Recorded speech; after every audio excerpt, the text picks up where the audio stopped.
Hello and welcome to Zoology Pathshala. I hope you are all doing well. In today's video, we are going to discuss about biomes. आज की इस video में हम biomes के बारे में पढ़ेंगे। पहले हम देख लेते हैं कि हम इस पूरी वीडियो में क्या क्या कवर करने वाले हैं ताकि आपको भी थोड़ा सा आइडिया हो जाए। सबसे पहले हम बायोम्स के बारे में पढ़ेंगे कि उनकी डेफिनेशन क्या हो सकती है, कौन कौन से फैक्टर्स उनको अफेक्ट करते हैं बायोम डिस्ट्रीब्यूशन में, और फिर हम क्लासिफिकेशंस के बारे में देखेंगे कि बायोम्स को हम कैसे क्लासीफाई कर सकते हैं। क्लासिफिकेशंस में हमारे दो टाइप के बायोम्स के बारे में हम पढ़ेंगे, terrestrial biomes and aquatic biomes. इनके जितने भी टाइप्स होते हैं, ट्रॉपिकल रेन फॉरेस्ट जैसे कि हमारे टेरेस्ट्रियल रेन बायोम्स में आ गया, या फिर डेजर्ट हो गए, टेम्परेट ग्रासलैंड्स वगैरह हो गए, टुंड्रा वगैरह हो गया, ये हमारे टेरेस्ट्रियल बायोम्स में हम जानेंगे इनके बारे में। इनकी जो क्लाइमेट है, टेम्परेचर वगैरह है, कैसा रहता है ओवर द ईयर, उसके बारे में हम सब इनके कैरेक्टरिस्टिक्स पढ़ेंगे। और एक्वेटिक बायोम्स में हम फ्रेश वाटर बायोम्स और मेरीन बायोम्स के बारे में पढ़ेंगे, और इनके जो एनिमल्स वगैरह हैं, कैसा इनका पूरा नेचर रहता है, उसके बारे में हम जानेंगे। सबसे पहले हम स्टार्ट करते हैं, what is a biome. Biome होता क्या है आखिर, इसके बारे में हम जान लेते हैं। A biome is a large ecological area on earth surface defined primarily by climatic conditions and the characteristic type of plants and animals that have adapted to that environment। देखो, जैसे आपने काफ़ी वर्ड्स पढ़े होंगे, हैबिटेट पढ़ा होगा, नीश पढ़ा होगा, इकोसिस्टम पढ़ा होगा, तो ऐसा ही एक वर्ड आता है हमारा बायोम। ठीक है, ये क्या है बायोम? हम किसी भी ऐसे एरिया को, ऐसे पीस ऑफ लैंड को हम बोल सकते हैं, इकोलॉजिकल एरिया को हम बोल सकते हैं अर्थ के सरफेस पे, जहाँ पे क्लाइमेटिक कंडीशंस जो हैं सेम रही, उतने एरिया में सेम रही। ठीक है, तो वो हमारा एक बायोम हो गया। और वहाँ के जो प्लांट्स के टाइप्स हो गए, ठीक है, और जो वहाँ पे रहने वाले एनिमल्स हो गए, वो उस उतने एरिया का जो क्लाइमेट हमारा चल रहा है, ठीक है, क्लाइमेटिक कंडीशंस जो हमारे चल रहे हैं, उसके हिसाब से अडेप्ट हो चुके हैं, वहाँ पे रहने के हिसाब से अडेप्ट कर चुके हों, अडेप्टेशन उनमें आ चुका हो, तो वो हमारा एक बायोम कहलाएगा, वो एरिया हमारा एक बायोम कहलाएगा। ठीक है, unlike ecosystems which may be small and specific, biomes are vast and spread across continents. जो हमारे इकोसिस्टम होता है वो एक छोटा सा एरिया हो सकता है, ठीक है, और स्पेसिफिक हम उसको बता सकते हैं कि ये हमारा एक इकोसिस्टम है, यहाँ पे हमारे ये अबायोटिक कॉम्पोनेंट्स हैं, ये बायोटिक कॉम्पोनेंट्स वर्क कर रहे हैं, ये हमारी स्पीशीज़ वगैरह ये सब चीज़ें हैं।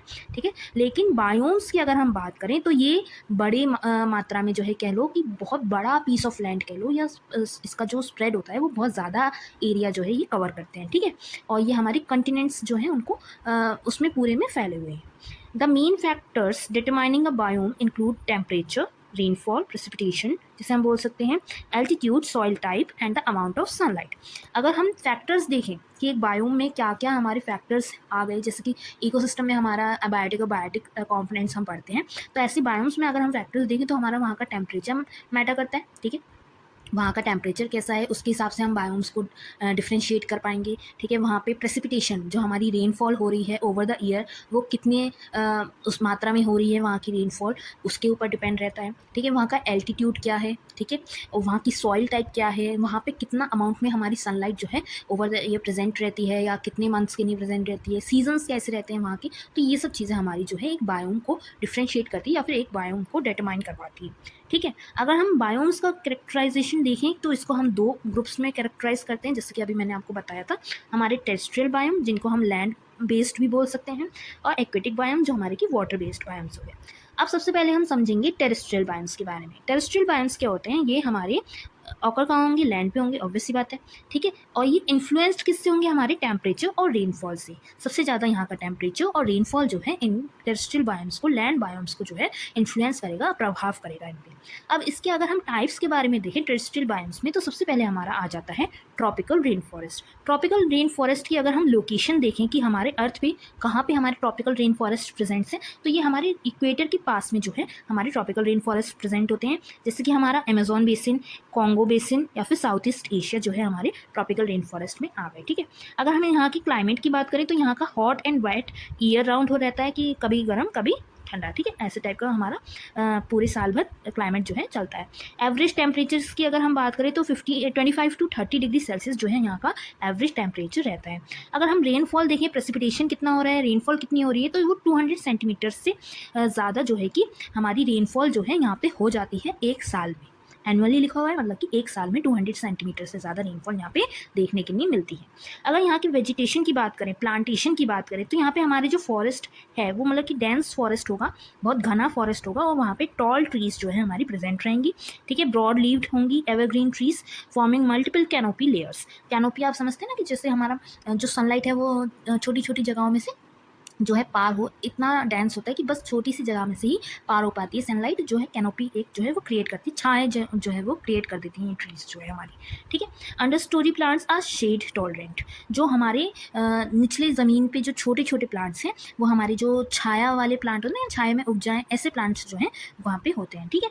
अगर हम यहाँ के एनिमल्स की बात करें तो यहाँ पे हमें monkey, toucans, parrot, snake, frog, butterflies and countless insects जो है हमें यहाँ पे देखने के लिए मिल जाती हैं। अडेप्टेशन की अगर हम बात करें तो trees grows tall to compete for sunlight, animals show camouflage and arboreal adaptation, for example prehensile tails. जो हमारी यहाँ की ट्रीज़ हैं वो बड़ी लंबी क्यों हो गई, सनलाइट की वजह से, सनलाइट जहाँ उनको मिले इस वजह से उनका जो है जो हाइट कह लीजिए या फिर टॉल जो है वो होती गई, जिससे कि वो सनलाइट आराम से उनको मिल पाए, ठीक है। और एनिमल्स जो थी यहाँ की, वहाँ पे उनमें कैम्यूफ्लेज जो है देखने के नहीं मिला, वहाँ की एडेप्टेशन के हिसाब से उन्होंने अडेप्ट करा, और वहाँ पे जो है आर्बोरियल एडेप्टेशंस भी उनमें देखने के नहीं मिली, ठीक है। अगर हम इनका इंपॉर्टेंस देखें तो these forest are biodiversity hotspots and are crucial for carbon storage and oxygen production. भाई ट्रीज़ इतनी ज़्यादा मात्रा में प्रेजेंट है, डेंस फॉरेस्ट है, तो यहाँ पे ऑक्सीजन का प्रोडक्शन भी बहुत ज़्यादा मात्रा में हो रहा है और कार्बन स्टोरेज भी जो है बहुत ज़्यादा मात्रा में हो रहा है, तो एक ये क्रूशियल रोल हमारा प्ले कर रहे हैं हमारी ऑक्सीजन साइकिल या फिर कार्बन साइकिल में, और ये हमारे बायोडाइवर्सिटी के बेसिस पे अगर हम देखें तो ये हमारे हॉटस्पॉट्स में आ जाते हैं, ठीक है। नेक्स्ट हम देख लेते हैं, नेक्स्ट हमारा टेरेस्ट्रियल बायोम्स में आ गया है सवाना, जो कि ट्रॉपिकल ग्रासलैंड्स भी बोल सकते हैं हमें। ये आपको साइड में इमेज दिख रही होगी, इस टाइप का कुछ यहाँ पे रीजन रहता है।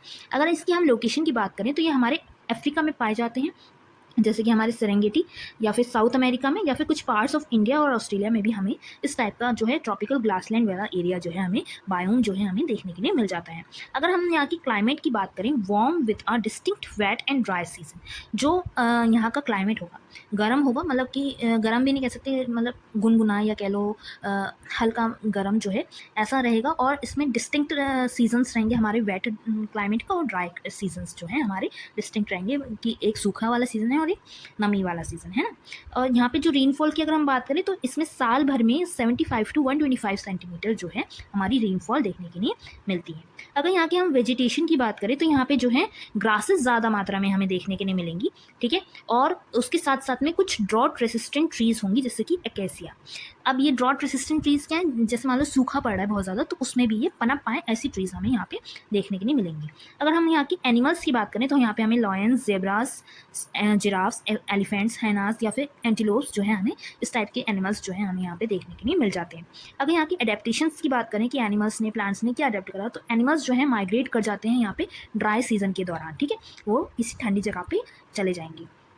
Plants have deep roots and thick bark to survive fires and droughts. जो प्लांट्स होंगे उनकी रूट्स जो हैं बहुत ज़्यादा डीप कह लीजिए, गड़ी हुई कह लीजिए, ऐसी होंगी, और जो उनका बार्क होगा, जो उनका तना होगा, वो भी बहुत ज़्यादा थिक होता है, मोटा होता है, जिससे कि जब यहाँ पे ड्राई सीजन वगैरह हो और आग लगने का कुछ सीजन मतलब कह लो सीन हो जाए, तो उसमें वो सर्वाइव कर पाएँ, ठीक है, वो उसको झेल पाएँ, ठीक है।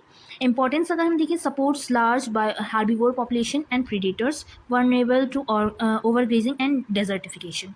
जो हमारा हार्बीवोर प्रोडक्शन है, ठीक है, सॉरी, हार्बीवोर पॉपुलेशन जो है हमारी, उसको ये लार्जली सपोर्ट करते हैं सवानास जो है हमारी, ठीक है, और प्रीडेटर्स वगैरह को भी सपोर्ट करते हैं। और जो ओवर ग्रेजिंग वगैरह है या फिर मान लो डेजर्टिफिकेशन है, जो हमारा कि ये डेजर्ट में चेंज हो सकते हैं, इसका भी यहाँ पे मतलब थोड़ा डर है, ठीक है, वल्नरेबल हैं ये, कि अगर यहाँ पे जानवरों ने ज़्यादा पेड़ पौधे खा लिए तो बिल्कुल यहाँ पे पेड़ पौधे वगैरह नहीं बचेंगे, ठीक है। थर्ड हमारा टाइप आ गया डेजर्ट। डेजर्ट्स की अगर हम बात करें तो ये हमारे नॉर्थ अफ्रीका में पाए जाते हैं, जैसे कि हमारा सहारा डेजर्ट हो गया, नॉर्थ अमेरिका में मोजोवा जेव डेजर्ट हो गया, मिडिल ईस्ट में या फिर पार्ट्स ऑफ इंडिया जैसे कि हमारा थार डेजर्ट हो गया। यहाँ पे अगर हम क्लाइमेट की बात करें तो यहाँ पे वेरी लो प्रेसिपिटेशन, रेनफॉल जो है बहुत ही कम मात्रा में होती है, 25 सेंटीमीटर से भी कम पूरे साल भर में यहाँ पे रेनफॉल देखने के लिए मिलती है। और जो टेम्परेचर होगा वो दिन में तो बहुत ही ज़्यादा गर्म होगा और रात में बहुत ही ज़्यादा ठंडा हो जाता है।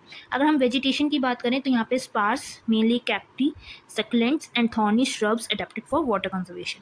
तो यहाँ पे जो वेजिटेशन है बहुत कम होती है, और जो पेड़ भी होंगे यहाँ पे उग रहे हैं, मतलब जो प्लांट्स भी उगेंगे वो क्या होंगे, या तो कैक्टस हो सकता है या फिर ऐसे प्लांट्स होंगे जिनमें थॉर्न्स हो, मतलब कि कांटे वाले जो प्लांट्स होते हैं ना, जिनमें जो मतलब कि ट्रांसपिरेशन का प्रोसेस ज़्यादा रेट पे नहीं करते, उनमें ट्रांसपिरेशन कम रेट पे होता है, वाटर कंजर्व करके वो रख पाते हैं अपने अंदर। ऐसे जो है कि यहाँ पे श्रब्स वगैरह, प्लांट्स वगैरह जो है देखने के लिए मिलते हैं, जो उग पाते हैं यहाँ पे। अगर हम एनिमल्स की बात करें तो यहाँ पे हमें कैमल्स, रेप्टाइल्स जैसे कि हमारे लिजर्ड्स या फिर स्नेक्स हो गए, या फिर स्कॉर्पियंस या फिर फॉक्सेस ही देखने के लिए यहाँ पे मिल जाते हैं। अगर हम एडेप्टेशन की बात करें तो यहाँ पे water storage, succulents, nocturnal activity and burrowing behaviour in animals. जो एनिमल्स हैं वो अपना जो है वाटर स्टोरेज करना, या फिर मान लो जो मतलब एक बुरो खोद करके, एक गड्ढा खोद करके उसमें रहना, ज़मीन के अंदर रहना, इस टाइप के जो है अडेप्टेशंस हमें देखने के लिए मिल जाती हैं एनिमल्स में। और यहाँ पे जो प्लांट्स होते हैं उनका लीफ साइज़ जो होता है बहुत रिड्यूस्ड होता है, छोटी छोटी लीव्स होंगी, और उनके ऊपर वैक्स कोटिंग्स जो हैं रहती हैं प्लांट्स के ऊपर, जिससे कि जो है कि वो ड्रॉट का सीज़न जो है उसको सर्वाइव कर पाएँ, ठीक है, ड्रॉट जो है उसको सर्वाइव कर पाएँ। अगर हम इंपॉर्टेंस की बात करें तो ये throw dry desert supports unique ecosystems. Deserts are expanding due to climate change and overuse of lands. माना मतलब कि डेजर्ट हमारे ड्राई तो होते हैं, ठीक है, लेकिन ये हमारे कुछ ऐसे इकोसिस्टम्स, यूनिक इकोसिस्टम्स को भी हमारे सपोर्ट करते हैं डेजर्ट्स, ठीक है। और जो हमारे डेजर्ट की मात्रा है वो मतलब क्लाइमेट चेंज की वजह से कह लो, या जो लैंड है उसका ओवर यूज़ होने की वजह से जो है कि बढ़ता जा रहा है, एक्सपैंड होता जा रहा है, डेजर्ट जो है बढ़ते जा रहे हैं, ठीक है। तो यही था हमारा डेजर्ट। अब नेक्स्ट चल देते हैं। नेक्स्ट है हमारा टेम्परेट ग्रासलैंड्स। टेम्परेट ग्रासलैंड्स अगर हमें देखें तो हमारे सेंट्रल नॉर्थ अमेरिका में हमें देखने के लिए मिल जाते हैं, ठीक है, या फिर यूरेशिया में हमें देखने के लिए मिल जाते हैं, या फिर पार्ट्स ऑफ अर्जेंटीना में भी हमें देखने के लिए मिल जाते हैं। अगर हम यहाँ के हम क्लाइमेट की बात करें तो यहाँ पे हॉट समर्स होते हैं और कोल्ड विंटर्स होते हैं, ठीक है। रेनफॉल जो है हमारी 30 to 100 centimetre over the year हमारी हो जाती है, 30 से लेकर के 100 सेंटीमीटर तक के बीच में। वेजिटेशन की अगर हम बात करें तो यहाँ पे पेरिनियल ग्रासेस से ये जो है डोमिनेट होता है एरिया, यहाँ पे आपको देखने के लिए मिल रही होंगी, ठीक है। और यहाँ पे ट्रीज़ जो हैं बहुत कम होती हैं, क्योंकि यहाँ पे आग ज़्यादा लग जाती है, और ग्रेजिंग जो चरने वाले एनिमल्स, चराने वाले होते हैं, उनका ज़्यादा वो रहता है, तो इस वजह से यहाँ पे ट्रीज़ जो है बहुत कम मात्रा में होती है, ग्रासेस से ही ये एरिया जो है भरा हुआ होता है। अगर हम एनिमल्स की बात करें तो यहाँ पे बिसिन, पेरियन, डॉग्स, कोयोट्स, वॉल्स या फिर ग्रासहोफर्स टाइप के हमें एनिमल्स यहाँ पे देखने के लिए मिल जाते हैं। अगर हम इसकी इंपॉर्टेंस की बात करें तो extremely fertile soil make these areas ideal for agriculture. Many grasslands have been converted to croplands. जो यहाँ की सॉइल होती है वो बहुत ज़्यादा फर्टाइल होती है, इसलिए ये जो लैंड होता है, जो ऐसे ग्रासलैंड्स होते हैं, टेम्परेट ग्रासलैंड्स, वो हमारे एग्रीकल्चर के लिए बहुत अच्छे ज़्यादा माने जाते हैं। तो यहाँ की कुछ ऐसे भी हैं ग्रासलैंड्स जो हमारे क्रॉप लैंड्स में एग्रीकल्चर प्रैक्टिसेस के लिए कन्वर्ट कर दिए गए हैं, ठीक है। तो ये हमारा ये इनका इंपॉर्टेंस हो गया।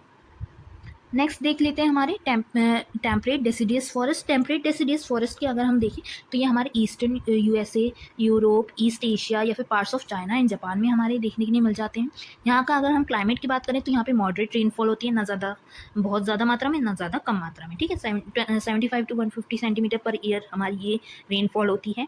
और इसमें डिस्टिंक्ट 4 सीज़न होते हैं, मतलब कि चारों सीज़न अलग अलग देखने के लिए मिलते हैं। ये आपको साइड में फिगर में दिख रहा होगा, ठीक है। तो यहाँ पे ये सारे सीजन्स जो हैं अलग अलग यहाँ पे देखने के लिए मिलते हैं। वेजिटेशन की अगर हम बात करें तो यहाँ पे broadleaf deciduous trees like oak, maple and beech. Leaves are shed in autumn to conserve water. यहाँ पे जो प्लांट्स होंगी, ट्रीज होंगी, वो किस टाइप की होंगी, ब्रॉड लीव्स, जो हमारी ट्रीज होंगी उनकी लीव्स कैसी होंगी, ब्रॉड होंगी, ठीक है। जैसे कि हमारी ओक ट्री हो गई, मैपल ट्री हो गई, बीच ट्री हो गई, ये इस टाइप की ट्रीज हमें यहाँ पे देखने के लिए मिलती है। और इनकी जो लीव्स होंगी वो ऑटम सीजन में जो है झड़ जाती हैं, जिससे कि वो वाटर कंजर्वेशन कर सकें, ठीक है। एनिमल्स की अगर हम बात करें तो deer, black bear, squirrels, owl, foxes और एम्फीबियंस यहाँ पे हमें देखने के लिए मिल जाते हैं। एडेप्टेशंस की बात करें तो एनिमल्स हाइबरनेट और माइग्रेट इन विंटर। जो एनिमल्स हैं वो तो या तो हाइबरनेशन का प्रोसेस करेंगे या फिर माइग्रेट हो जाते हैं विंटर के समय पे, ठीक है।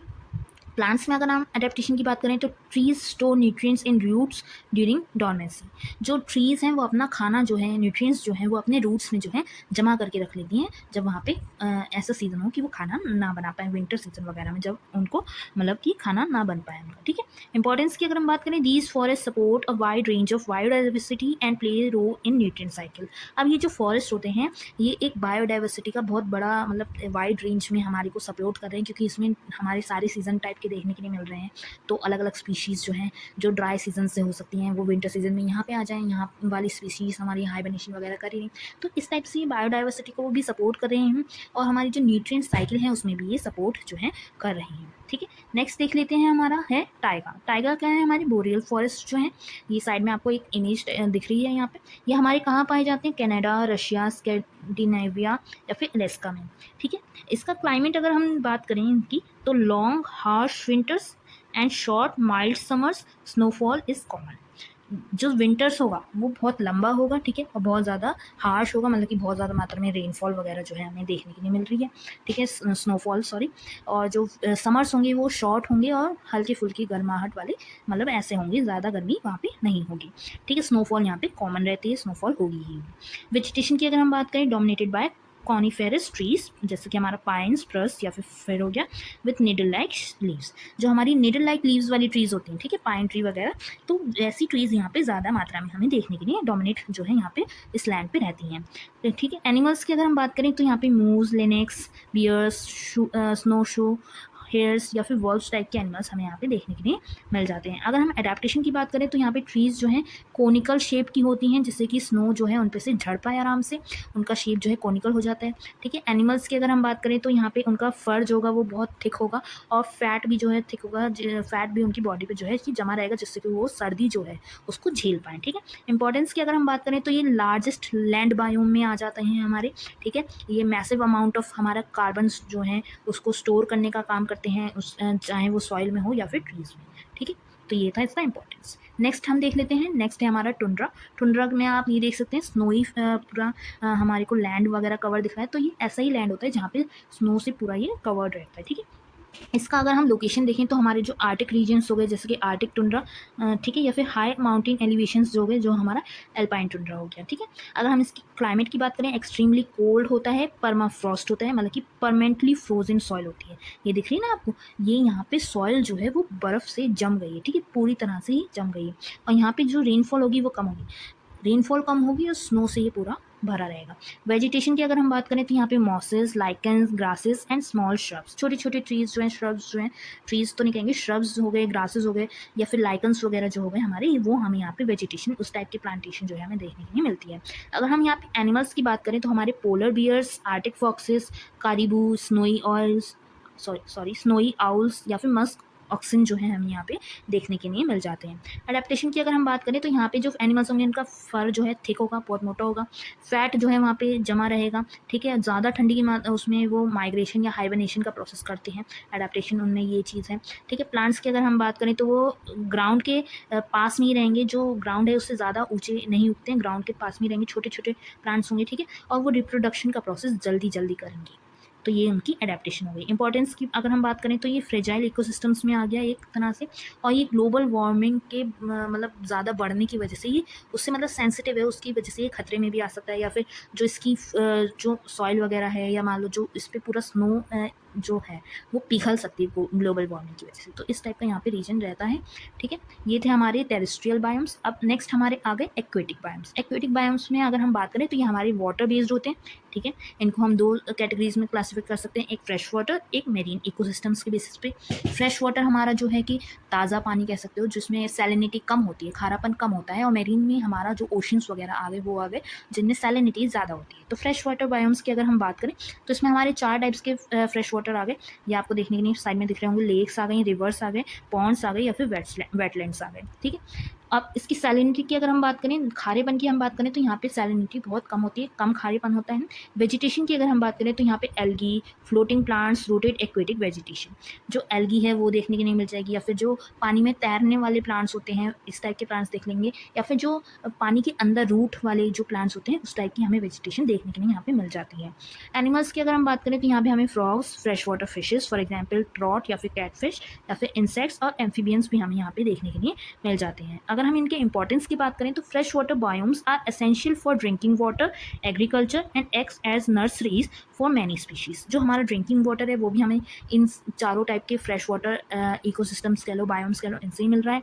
ठीक है। ये एग्रीकल्चर के लिए हमारे यूज़ हो रहे हैं, या फिर ये हमारी नर्सरीज के लिए भी एक तरह से वर्क करते हैं, हमारी काफ़ी सारी स्पीशीज़ के लिए। ठीक है। नेक्स्ट अगर हम देखें, मेरीन बायोम्स क्या है।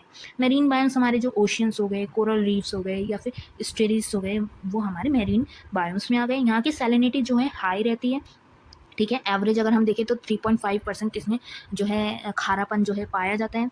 जोन अगर हम देखें कि कहाँ कहाँ पे है, तो इंटीरियर, नेरिटेक, पेलेगिक या फिर एब्सियल बेंथिक जो है जोन्स हो गए यहाँ पे, उनमें ये पाए जाते हैं। वेजिटेशन जो है यहाँ पे phytoplankton, kelp, seaweeds, marine algae type के प्लांट्स जो है हमें यहाँ पे वेजिटेशन जो है हमें यहाँ पे देखने के लिए मिलती है। एनिमल्स की अगर हम बात करें तो whale, dolphins, shark, jellyfish, crabs, coral, polyps, इस टाइप के एनिमल्स हमें यहाँ पे देखने के लिए मिलते हैं। अगर हम इनके इंपॉर्टेंस की बात करें तो ये हमारे 70% जो हमारा अर्थ का सरफेस है उसको कवर करते हैं, ठीक है। ये हमारे क्लाइमेट रेगुलेशन के लिए वर्क करते हैं। ये हमारे ऑक्सीजन का सोर्स हैं। कैसे? हमारे जो फाइटोप्लैंक्टन्स हैं वो जब फोटोसिंथेसिस की प्रोसेस करते हैं तो ये हमारे ऑक्सीजन को छोड़ते हैं या कह लो रिलीज़ करते हैं, तो वो हमारा ऑक्सीजन का सोर्स भी हो गया, ठीक है। तो यही थे हमारे मेरीन बायोम्स। आई होप आपको टेरेस्ट्रियल बायोम्स और एक्वेटिक बायोम्स दोनों अच्छे से समझ में आए होंगे। एक ये मैंने टेबल दे रखा है, इसके ज़रिए आप आराम से एक बार पूरा जो है कि समराइज़ कर सकते हैं, रिवाइज़ कर सकते हैं। तो जैसे हमारे बायोम्स में हमारा पहला था ट्रॉपिकल रेन फॉरेस्ट, ये हमारे पूरे साल भर गर्म रहता है, यहाँ पे रेनफॉल ज़्यादा मात्रा में होगी, ठीक है। जो ट्रीज़ होंगी यहाँ पे वो डेंस होंगी, एवरग्रीन फॉरेस्ट ट्रीज़ होंगी। अगर हम एनिमल्स की बात करें तो यहाँ पे मंकी, पैरेट या फ्रॉग्स हमें देखने के लिए मिलते हैं। अगर हम डेजर्ट्स की बात करें तो हॉट और कोल्ड क्लाइमेट रहता है, दिन में बहुत ज़्यादा गर्म और रात में बहुत ज़्यादा ठंडा। यहाँ पे रेनफॉल जो है कम होती है, बहुत कम होती है, ठीक है। यहाँ पे प्लांट्स जो है हमें कैक्टस वगैरह ये सक्लेंट्स प्लांट्स दिखते हैं जो वाटर अपने अंदर स्टोर कर पाएँ, ठीक है। यहाँ के एनिमल्स जो हो गए कैमल्स या फिर रेप्टाइल्स हो गए। सवाना की अगर हम बात करें तो यहाँ पे हमारा जो क्लाइमेट रहेगा वो वार्म रहेगा या फिर सीजनल रेन रहेगी, कभी कभी सीजनल रेन जो है होगी। यहाँ की जो रेनफॉल होगी वो मॉडरेट होगी, ठीक है, ना ज़्यादा मात्रा में होगी ना ही कम मात्रा में होगी, मॉडरेट रहेगा। यहाँ पे जो वेजिटेशन होगी वो ग्रासेस होंगी ट्रीज़ के साथ साथ में। यहाँ पे एनिमल्स हमारे एलिफेंट, लायंस या फिर जिराफ्स हमें देखने के लिए मिल जाती हैं। टेम्परेट फॉरेस्ट की अगर हम बात करें तो यहाँ पे 4 अलग अलग सीजन्स देखने के लिए मिलते हैं। ऑटम, स्प्रिंग, विंटर, समर, चारों अलग सीजन्स हमें देखने के लिए मिलेंगे। यहाँ की जो रेनफॉल होगी मॉडरेट टू हाई जा सकती है, सीज़न के ऊपर डिपेंड करेगी। यहाँ की ट्रीज़ हमें डेसिडियस ट्रीज़ हमें देखने के लिए मिलेंगी। एनिमल्स में अगर हम देखें बियर, डियर या फिर स्क्विरल्स हमें देखने के लिए मिलेंगे। अगर हम टाइगा के बारे में बात करें, बोरियल जो है बायोम्स के बारे में बात करें तो यहाँ पे वेरी कोल्ड विंटर्स होते हैं, विंटर्स बहुत ज़्यादा ठंडे रहते हैं। रेनफॉल कम होगी, मॉडरेट होगी और स्नो ज़्यादा होगी, ठीक है, स्नो जो है कि पड़ेगी। यहाँ पे ट्रीज़ जो होंगी कॉनिफेरस ट्रीज़ होंगी। यहाँ पे हमें एनिमल्स मूव्स, लेनेक्स या फिर वुल्व्स जैसे एनिमल्स जो है हमें देखने के लिए मिलेंगे। टुंड्रा की अगर हम बात करें तो यहाँ पे वेरी कोल्ड, बहुत ज़्यादा मात्रा में जो है कि ठंडक रहेगी और सॉइल वगैरह जो है वो परमानेंटली फ्रोजन सॉइल जो है स्नो की फॉर्म में हमें देखने के लिए मिलेगी। रेनफॉल जो है बहुत कम मात्रा में होगी क्योंकि स्नोफॉल ज़्यादा होगी, ठीक है। वेजिटेशन जो है मॉसेस या फिर लाइकन्स होंगे, ठीक है। और एनिमल्स हमारे पोलर बियर्स या फिर कैरिबू, ठीक है। अगर हम एक्वेटिक में आ जाएँ, फ्रेश वाटर हमारे अगर बायोम्स में देखें तो यहाँ पे वेरिएबल टाइप का हमारा जो है कि क्लाइमेट रहता है, ठीक है। जो हमारी रेनफॉल है तो उसका फ्रेश वाटर बॉडीज़ हैं तो उसमें तो पानी का रहेगा ही, है ना। और जो हमारी प्लांट्स हो गए वो एक्वेटिक प्लांट्स हो गए यहाँ पे, और जो एनिमल्स वगैरह देखने के लिए मिलेंगे वो हमें फिश या फिर एम्फीबियंस जो है हमारे फ्रॉग वगैरह, ये सब चीज़ें हमें देखने के लिए मिल जाएंगी। अगर हम मेरीन वाटर बायोम्स की बात करें तो यहाँ पे हमारे वेरिएबल रहेगा, हमारा क्लाइमेट जो है जोन के ऊपर डिपेंड करेगा कि किस टाइप का हमारा मेरीन वाटर बायोम है, किस जोन में है उस टाइप का क्लाइमेट रहेगा। सैलिनिटी जो है ज़्यादा होगी तो फिर यहाँ पे खारापन ज़्यादा होगा, ठीक है। यहाँ पे प्लांटेशन हमारा फाइटोप्लैंक्टन या फिर एल्गी जो है हमें देखने के लिए मिलेगी। और एनिमल्स की बात करें तो यहाँ पे वेल्स, कोरल्स या फिर जेलीफिश हमें यहाँ पे देखने के लिए मिल जाते हैं। तो यही था हमारा आज का टॉपिक बायोम्स, और यही थे उसके सारे types terrestrial and aquatic biomes की। आई होप आपको ये टॉपिक अच्छा लगा हो और आपको ये अच्छे से वीडियो समझ में आई हो। अगर आपको इससे रिलेटेड कोई भी क्वेश्चन हो तो आप मुझे कमेंट करके बता सकते हैं, मैं आपका क्वेश्चन ज़रूर सॉल्व करूँगी, आपको ज़रूर उसका आंसर प्रोवाइड कराऊँगी। और ऐसे ही किसी भी टॉपिक पर अगर आपको वीडियो चाहिए हो तो आप मुझे पिंक करके कमेंट करके बता सकते हैं। ऐसी ही वीडियोज़ के लिए please subscribe to my channel zoology Pathshala. Stay tuned, bye bye.